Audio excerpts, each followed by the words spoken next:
morning po sa bawat isa sa atin. Totoo po ba kung meron mang pinakamalaking problema na hinaharap ang generation na ito yung pagiging ungrateful. Napakalungkot na isa sa mga malaking challenge ng ating pong generation ngayon ay yung kawalan ng pagpapahalaga, yung kawalan ng pagtanaw sa mga taong dapat ay pinaka-importante sa kanilang buhay. Kasi nga, kung papansin ninyo, mula doon sa mga nakaraang generation, pag binalikan mo yung history, hindi naging problema sa kanila o naging issue sa kanila yung pagtulong sa magulang. Napansin nyo po yun? Lalo na doon sa mga medyo may edad na. Napansin nyo? Hindi naging issue yung pagtulong sa magulang, hindi naging issue yung kung papaano kakalingain, aarugain yung mga magulang, lalo na sa panahon ng kanilang katandaan. Pansinin nyo, dito po sa kwento sa Genesis chapter 50, chapter 4 to 7, mayroong kwento diyan kung saan itong si Joseph, sabi doon, mula dito sa sa verse 4, sabi doon, nang matapos ang kanilang pagluluksa, sinabi ni Jose sa mga opisyal ng Paraon, kung maaari ay sabihin ninyo sa Paraon, na pahintulutan niya akong ilibing ang aking ama sa Kanaan sapagkat bago siya namatay, ipinasumpa niya ako na ilibing ko siya sa libing ang ipinagawa niya sa Kanaan, babalik din ako doon pagkatapos ng libing. Nang malaman ito ng Paraon, sinabi niya kay Jose, tuparin mo ang ipinangako mo sa iyong ama, umalis ka at ilibing siya. Sa verse 7 ang sabi doon, umalis si Jose kasama ang maraming opisyal ng Paraon, ang mga tagapamahala ng palasyo at ang mga tagapamahala ng Ehipto. Pero pansinin nyo, dito sa 2 Timothy chapter 3 verses 1 and 2, ang sabi doon, tandaan mo ito, magiging mahirap ang mga huling araw dahil magiging makasarili ang mga tao, sakim sa salapi, mayabang, mapagmataas, mapang-insulto, masuwayin sa magulang, walang utang na loob at hindi makadiyos. Dalawang kwento ng pangyayari na yung isa, nagpapakita ng malalim na pagpapahalaga sa kanyang magulang. Si Joseph, although namatay na yung kanyang magulang, pero kahit wala na yung kanyang magulang, mula doon sa kanyang pagpapahalaga, nung ito'y nabubuhay, itinuloy niya ito kahit nung wala na yung kanyang magulang. Yung pangako niya na dadalhin niya ito doon sa libingan kung saan nakalibing ang mga magulang ng kanyang magulang, alam niyo po, tinupad niya yon. Ganun niya pinahalagahan ang kanyang pangako sa kanyang magulang. Pero dito sa New Testament, specifically dito sa sulat ni Paul, dito sa kay Timothy, ang sabi niya, tandaan mo to, sa mga huling araw, ito yung magiging attitude ng mga tao. May mga anak na magiging masuwayin sa kanilang magulang at hindi natatanawin ang kanilang mga magulang. Alam niyo po, kung papansinin niyo, itong generation na ito, hindi nalalayo doon sa sinasabi ni Paul dito sa kay Timothy. Sabi niya, doon sa mga huling araw na yon, darating yung point, ito ang magiging pagtrato ng kanilang mga anak sa kanilang mga magulang. At kung papansinin niyo po, gaya nung aking nabanggit, ngayong panahon na ito, ang pinakamalaking problemang hinaharap ng generation na ito at maging doon sa mga susunod na generation, yung kanilang pagiging napakalaking issue ng pagtanaw sa kanilang mga magulang. Alam niyo po, napakalaking issue sa kanila kung dapat bang tulungan ng magulang. Alam niyo po, kung meron mang pinakamalaking problema na hinaharap ang generation sa kasalukuyan, yung tila pagkakamali pa ang pagtulong sa magulang. Pansinin niyo, napakaraming tao na napakatapang na ipinangangalandakan pa na hindi naman obligasyon ng anak ang magulang sa pagtanda nito. Napansin nyo? Napakadalas pagtalunan, lalo na sa social media, lalo na nung mga makabago o nasa bagong henerasyon, yung bagay na ito. Pansinin nyo, napakaraming tao na napakatapang na pinangangalandakan na hindi naman nila ginusto na isilang sila ng kanilang mga magulang. Napansin nyo yun? Therefore, hindi nila tungkulin na tulungan ang kanilang mga magulang. Iyon yung mga argumento, iyon yung mga issue na itinataas ng mga nasa bagong henerasyon na since na hindi naman nila ginusto na isilang ng kanilang mga magulang, therefore, hindi naman nila tungkulin na tulungan ng kanilang magulang, lalo na sa katandaan nito. At pansinin nyo, napakaraming tao, napakatapang na ipangalandakan na hindi naman investment ng anak. On the first place, hindi naman talaga obligasyon ng anak ang magulang, lalo na sa pagtanda nito. Totoo po ba yan? On the first place, hindi naman talaga tungkulin ng anak ang magulang lalo na sa pagtanda nito. And on the first place, hindi naman talaga investment ang mga anak ng kanilang mga magulang lalo na sa pagtanda nito. Kasi nga, tandaan nyo po, lalo na sa lahat ng mga anak, wala namang magulang ang magiging masaya kahit tulungan ng anak kung gagawin lang ito ng anak dahil obligasyon at hindi pagmamahal. Tandaan nyo po, hindi kailanman sasaya ang isang magulang kahit tulungan ang anak dahil lang sa obligasyon at hindi dahil sa pagmamahal. At tandaan nyo po, sa lahat ng mga anak,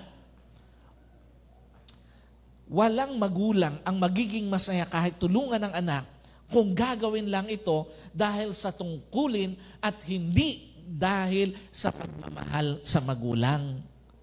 At sa lahat ng mga anak, tandaan nyo po, wala namang magulang ang sasaya kahit tulungan ng anak kung gagawin lang ito dahil tingin niya nag-i-invest siya sa kanyang mga magulang. No, walang sasayang mga magulang kapag kagano ng dahilan, bakit tinutulungan mo ang magulang mo?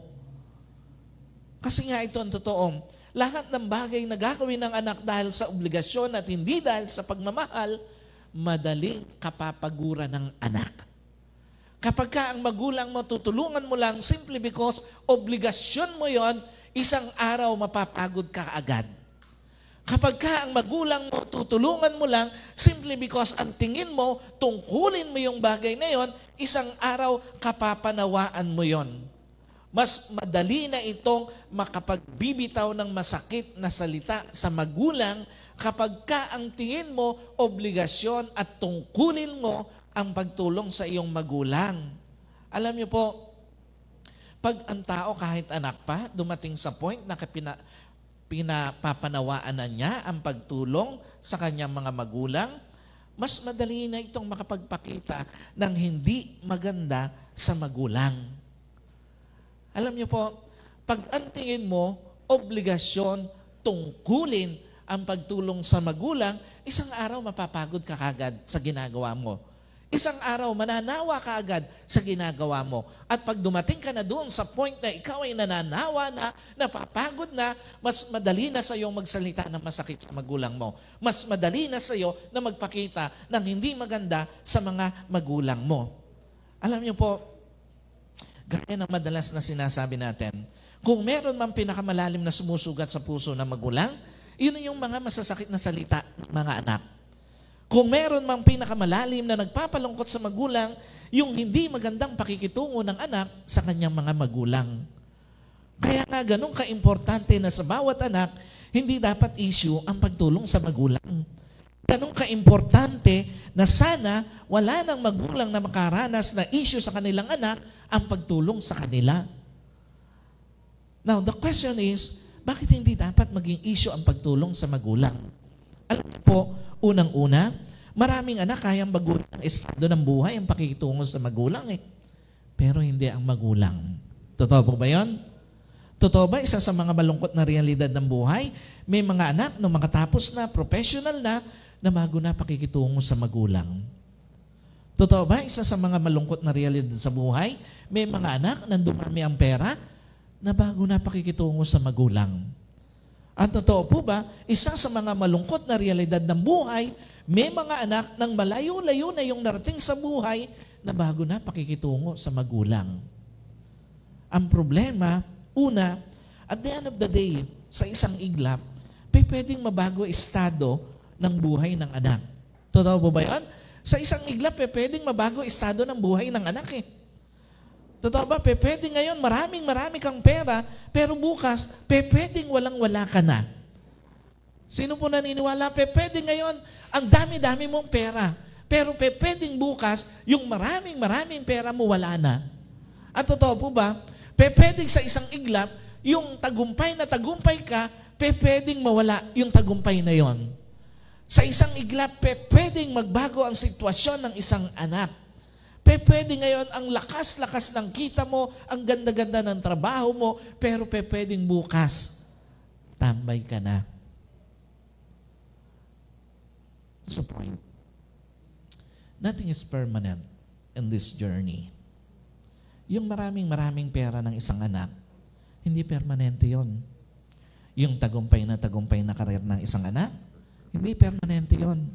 At yung malakas na kita ng isang anak, hindi permanente yon.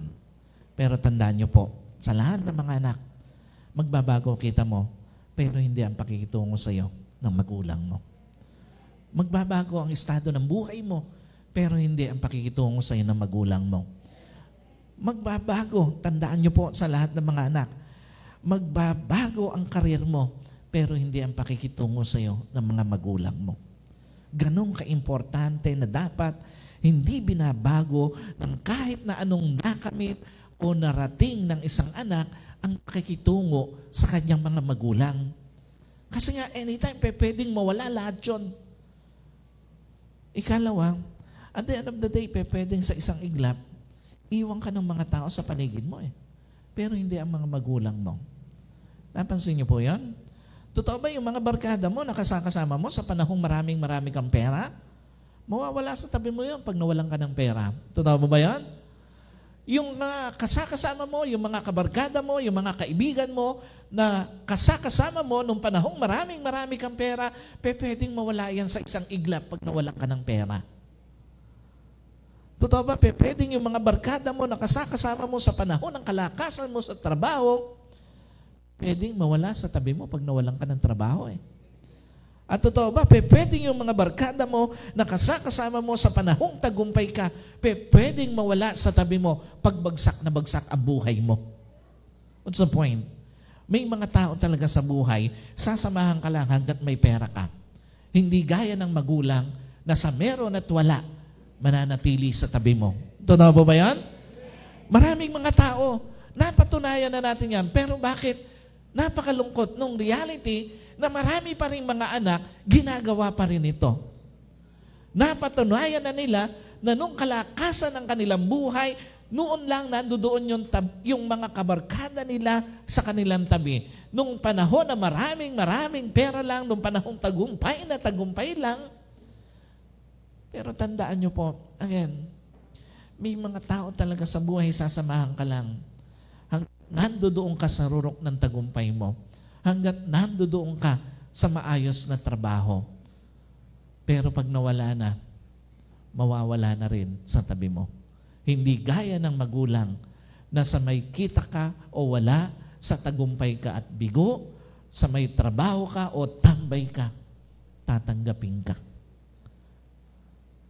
Now, another reason, bakit hindi dapat issue sa mga anak ang pagtulong sa magulang? Lalo na sa panahon ng kanilang katandaan.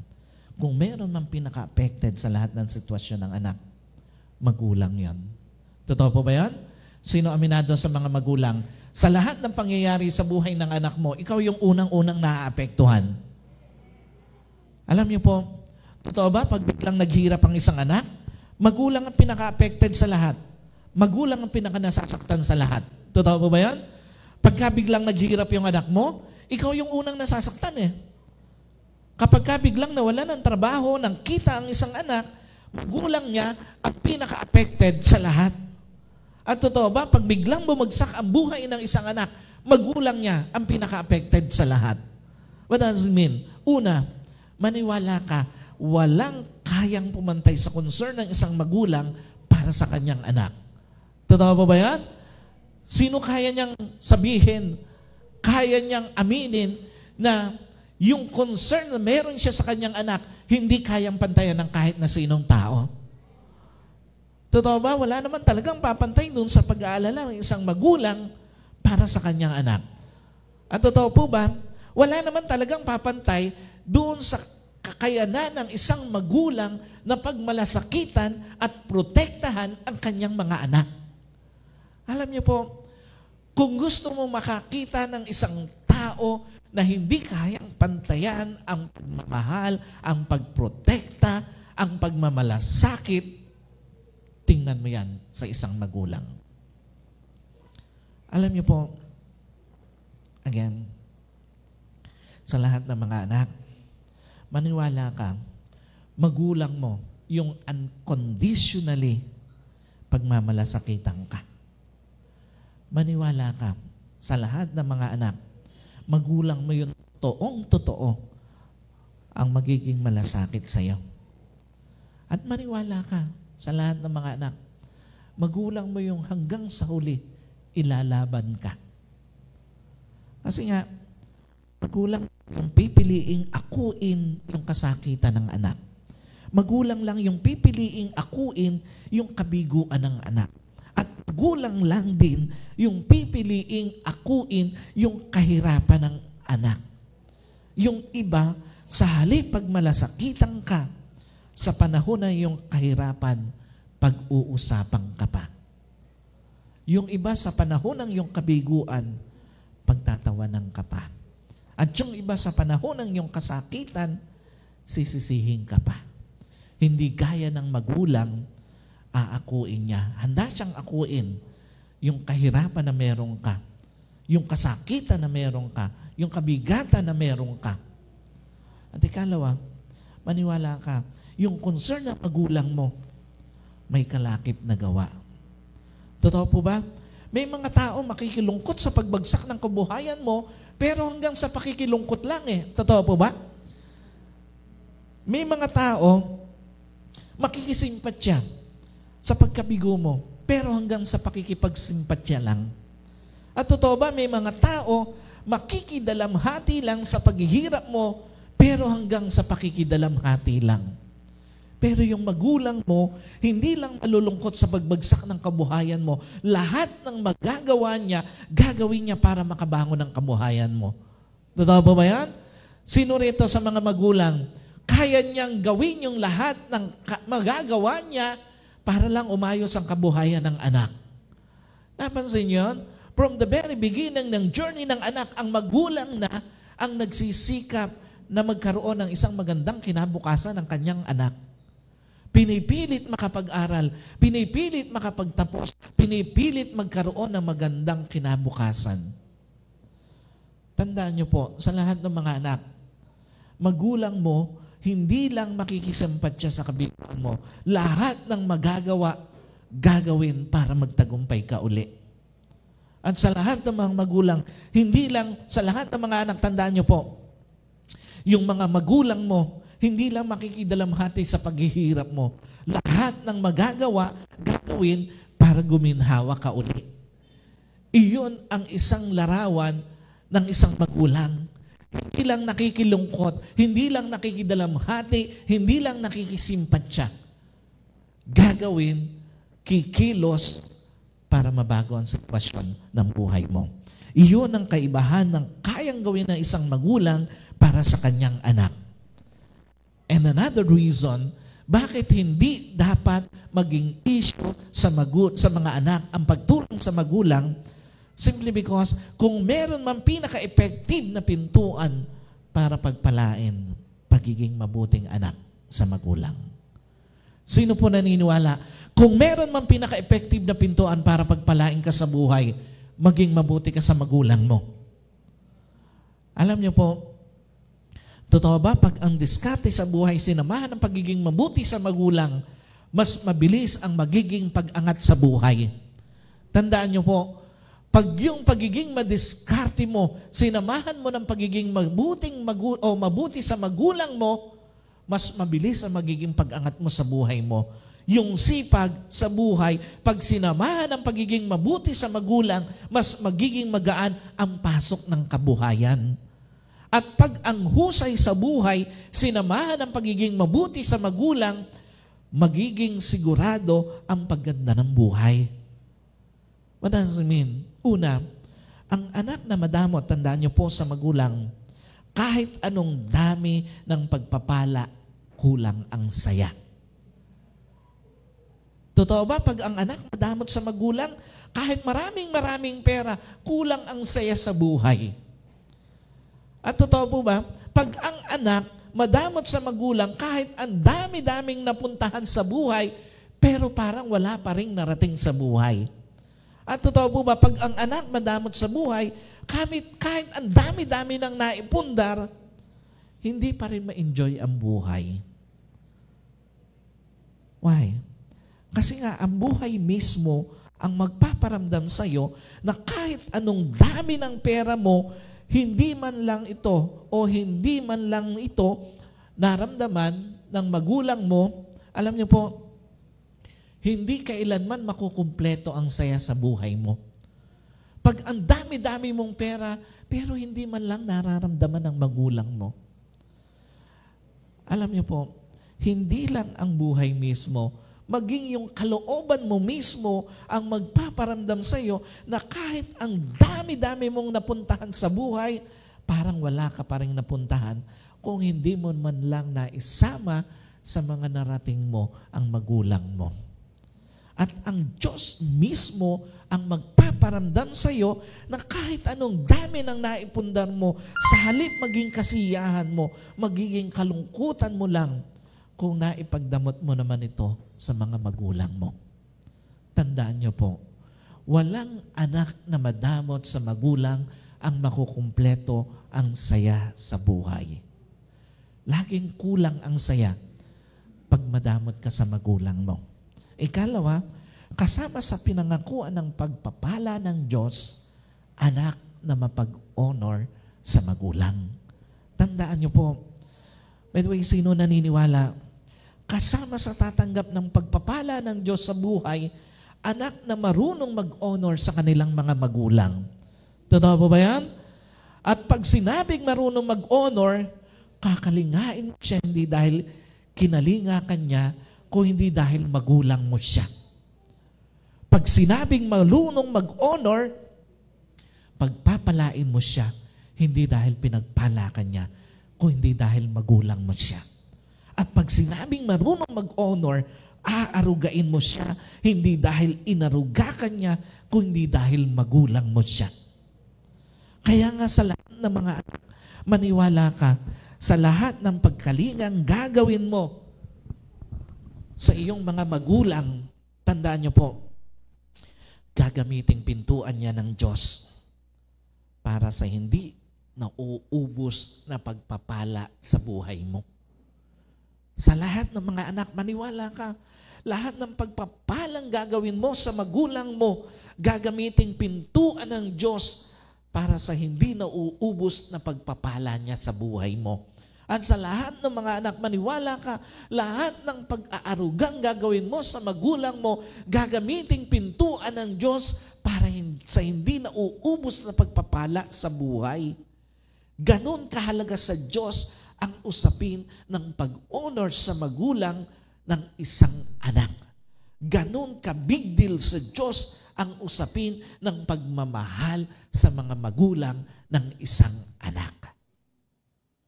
Now, the question is, paano ba ipaparamdam ang totoong pagmamahal at pag-honor sa magulang? By the way, sa lahat po ng mga anak na naririto, sino gusto niya maiparamdam niya ng totoo yung pagmamahal at pag-honor sa kanyang mga magulang? Alam niyo po, kung gusto mong maiparamdam ang totoong pag-honor, ang totoong pagmamahal sa iyong mga magulang, unang-una, laging isama sa dahilan ng mga gusto mong marating yung para sa mga magulang mo. Sino po naniniwala? Isang akto ng pagmamahal at pag-honor sa magulang, yung kasama sila lagi sa dahilan, bakit ka nangangarap? Totoo po ba? Isang akto yun ng pagmamahal at pag-honor sa magulang na hindi sila nawawala sa dahilan bakit ka nangangarap sa buhay. Bakit ka nagsisikap sa buhay? Bakit ka nagpupursige sa buhay? Kung ang magulang natin laging kasama sa pagpupursige natin, sa dahilan bakit tayo nagpupursige, bakit tayo nangangarap, bakit tayo nagsisikap, ipinapakita mo na handa kang i-honor at mahalin ang magulang mo. Alam niyo po, ano pinapakita nito? Una, walang kwenta anumang naabot na pangarap kung naiwan yung mga taong unang nangarap sa'yo. Tandaan niyo po sa lahat ng mga anak. Sino naniniwala? Yung mga anak na ungrateful, kahit gaano kalayo marating, hindi makukumpleto ang saya sa buhay. Sino po naniniwala? Yung mga anak na ungrateful, kahit gaano karaming pera, hindi makukumpleto ang saya sa buhay. At sino po naniniwala? Yung mga anak na ungrateful, kahit gaano kataas maging tagumpay sa buhay, hindi makukumpleto ang saya sa buhay. What's the point? Sa ayaw at sa gusto mo, lahat ng anak na kinalimutan ng kanilang magulang sa gitna ng kanyang tagumpay, sa huli, sa halip na saya, lungkot ang pupuno niya sa buhay mo. Pag kinalimutan mo magulang mo sa gitna ng tagumpay mo, hindi ka magiging masaya sa buhay mo. Tandaan niyo po sa lahat ng mga anak. Pag ang mga magulang mo sa gitna ng iyong kasaganaan, nakalimutan mo, sa halip, nakagaanan, kabigatan ang pupuno sa puso mo. At sa lahat po ng mga anak, tandaan mo, pag sa gitna ng pamamayagpag ng buhay mo, ng tagumpay mo, nakalimutan mo mga magulang mo, kahit anong taas ng tagumpay mo, hindi mo mararamdaman ang totoong fulfillment sa buhay. Walang anak na nakalimutan ng magulang sa gitna ng tagumpay, ng kasaganaan, ng pamamayagpag, ang naging masaya sa buhay. At the end of the day, napuno lang ng lungkot. Ikalawa, iba ang saya pag magulang mo napapasaya mo. Totoo po ba yun? Iba ang saya sa mga anak. Sino rito, masayang-masaya kapag ka napasaya niya magulang niya? Alam niyo po, iba naman talaga ang saya pag napapasaya mo mga magulang mo Kaya nga nagtataka ako bakit may mga anak na napakalaking issue sa kanila yung pagtulong sa magulang. Bakit may mga anak na napakalaking issue sa kanila, napaka-big deal sa kanila, pag pinag-usapan, yung magiging pag-aaruga sa magulang, yung pagkalinga sa anak, sa magulang. Kasi nga, sa totoo lang, kung ikaw naman ay mabuting anak, mapagmahal na anak, mapag-honor na anak, iba yung magiging saya mo pag napapasaya mo magulang mo Totoo ba? Nakakawala ng pagod pag alam mong napasaya mo magulang mo Sino rito? Pag nakakapag-abot sa magulang niya, kahit napapagod sa trabaho, masaya siya. Kahit parang walang natitira doon sa kanyang payslip, pero pagka nabibigyan niya yung kanyang magulang, masaya siya. At totoo ba, sobrang fulfilling sa pakiramdam na yung alam mo, napasaya mo yung mga magulang mo. Kaya nga, gano'n na lang. Kaya nga doon sa mga nagsasabi na toxic culture, yung pagtanaw ng utang na loob sa magulang, yung pagtulong sa magulang, maaaring hindi niya ganap na naunawaan yung bagay na yon. Hindi niya alam yung totoong saya kapag ka napapasaya mo magulang mo. Ako po naniniwala ko, hindi kailanman magiging toxic culture yung tulungan mo yung magulang mo. Totoo mo ba yan? Ngayon lang naman yun naging issue sa mga kabataan ngayon Sa mga generation ngayon. Alam niyo po, maniwala ka, ang isang anak na inoruga ang mga magulang lalo na sa katandaan nito at hindi yung ginagawa dahil sa utang na loob, alam niyo po, iba yung mararamdaman mong fulfillment sa buhay. Tandaan niyo po, hindi mo dapat arugain ang magulang mo dahil sa utang na loob. Ang mga anak na nag-aaruga sa kanilang magulang ng totoo, ginagawa iyon dahil sa pagmamahal, hindi dahil sa utang na loob. Yung anak na nagpapala sa kanilang magulang, ginagawa nila yon hindi dahil utang na loob, kundi dahil mahal nila yung magulang nila. At yung anak na nagpapasagana sa kanilang magulang, hindi yung ginagawa dahil utang na loob, no? Ginagawa iyon dahil mahal nila yung kanilang magulang. Kaya nga sa lahat ng mga anak, tandaan mo, ang totoong pagpapala, pagpapasagana at pagmamahal sa magulang, pagkalinga sa magulang, ginagawa ito Hindi dahil tumatanaw ng utang na loob, kundi dahil minamahal mo ang mga magulang mo. Ikalawa, paano mo ipararamdam ang totoong pagmamahal at pag-honor sa iyong magulang? Laging alalahanin na ang buhay ay isang cycle na hindi mo pwedeng iwasan. Sino po naniniwala? Ang buhay ay isang cycle na hindi mo talaga pwedeng iwasan. Totoo po ba? Ang buhay ay isang tuloy-tuloy na ikot from chapter 1 hanggang dun sa mga susunod na chapter ng buhay mo. At totoo po ba, ang buhay ay hindi mo pwedeng pigilan sa pag-inog nito. Na mula sa pagkabata, darating ka sa pagtanda mo. Na mula sa kalakasan, darating ka sa panghihina mo. Na mula sa pagtulong, darating ka na ikaw naman ang tutulungan. Totoo po ba yan? Sino naniniwala? Mula sa pagiging bata, isang araw darating ka sa pagtanda. Mula doon sa pagiging malakas, isang araw, ikaw naman yung mangangailangan ng tulong.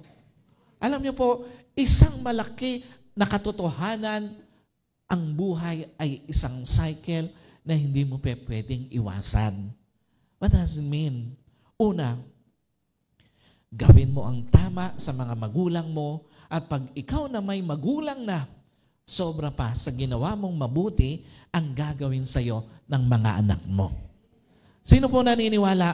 Pag ginawa mo yung tama sa mga magulang mo, higit pa rin yung aanihin mo sa mga anak mo. Alam niyo po, pag inaruga mo magulang mo, tiyak bibigyan ka ng Diyos ng anak na aarugain ka. Naniniwala po kayo doon?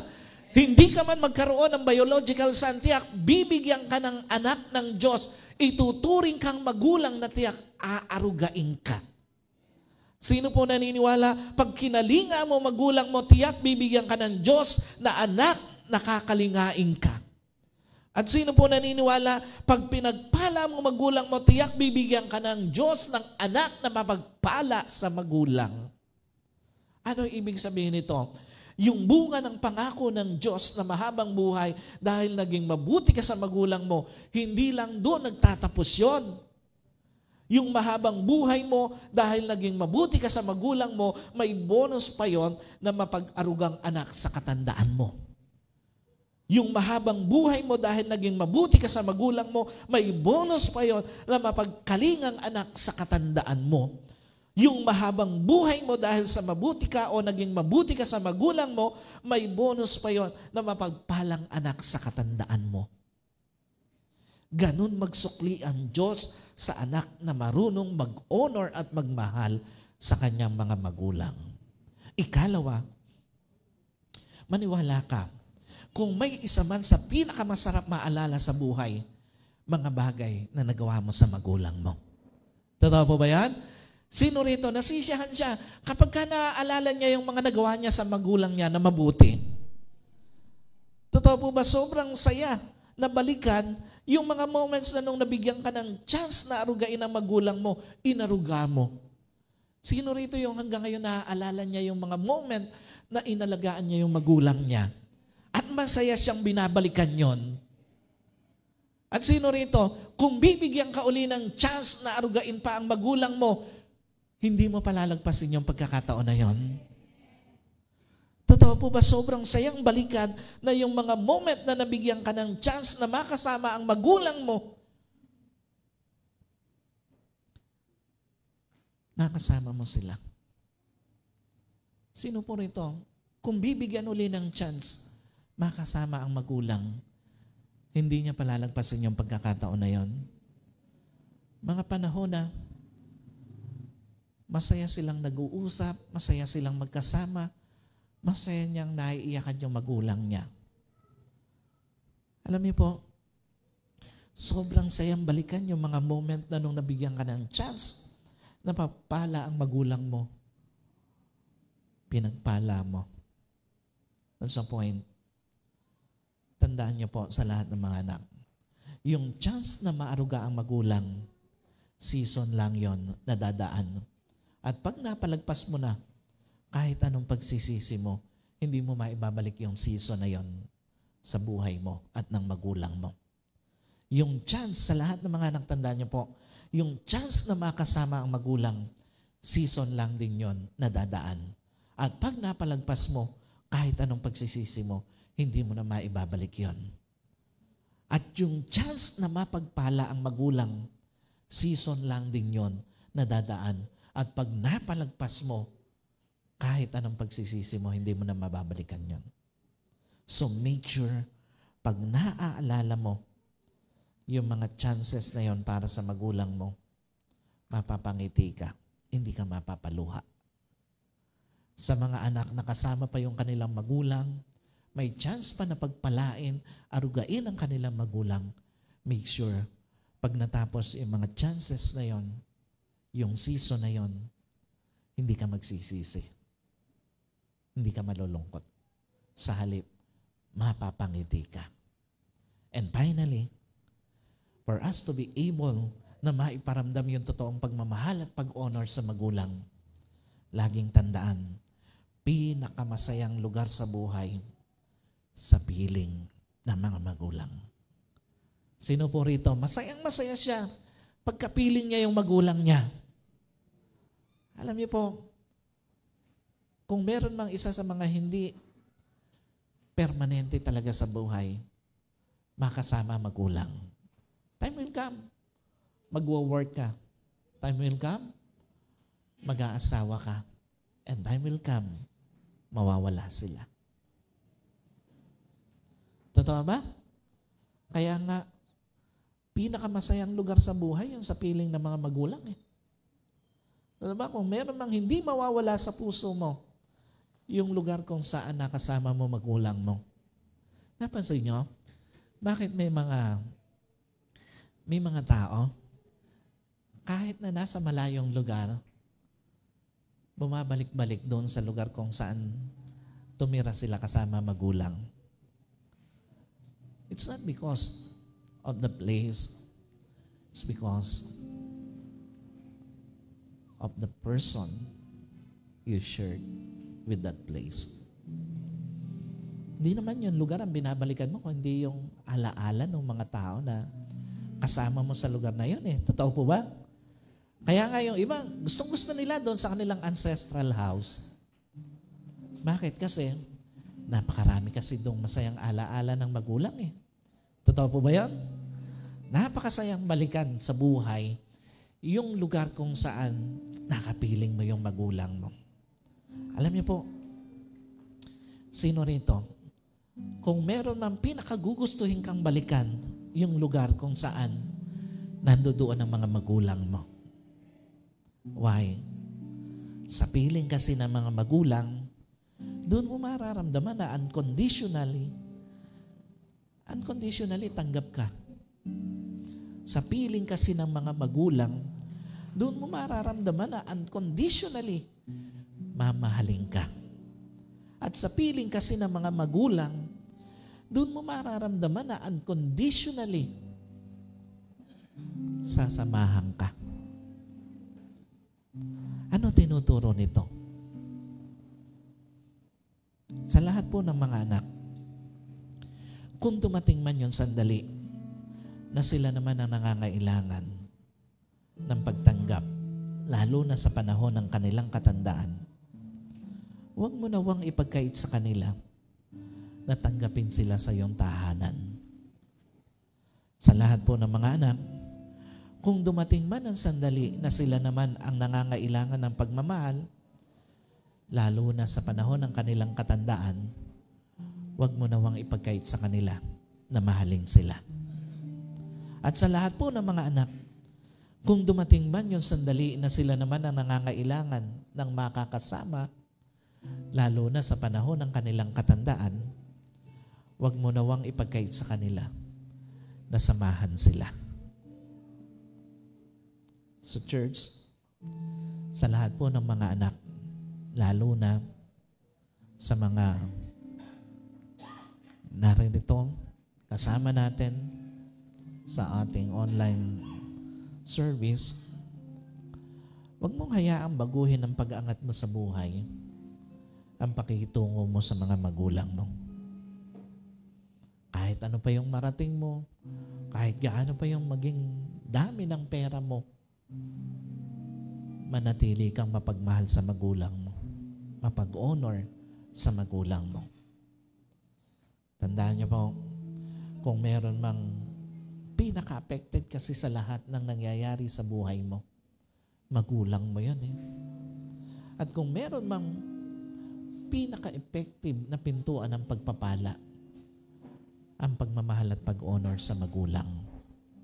Kaya nga sa lahat ng gusto mong abutin sa buhay, lagi mong isama sa dahilan ang magulang mo. Lagi mong alalahanin na ang buhay ay isang cycle na hindi mo pwedeng iwasan at lagi mong tatandaan pinakamasayang lugar sa buhay sa piling ng mga magulang. Kaya habang may pagkakataon ka na arugain sila, arugain mo sila.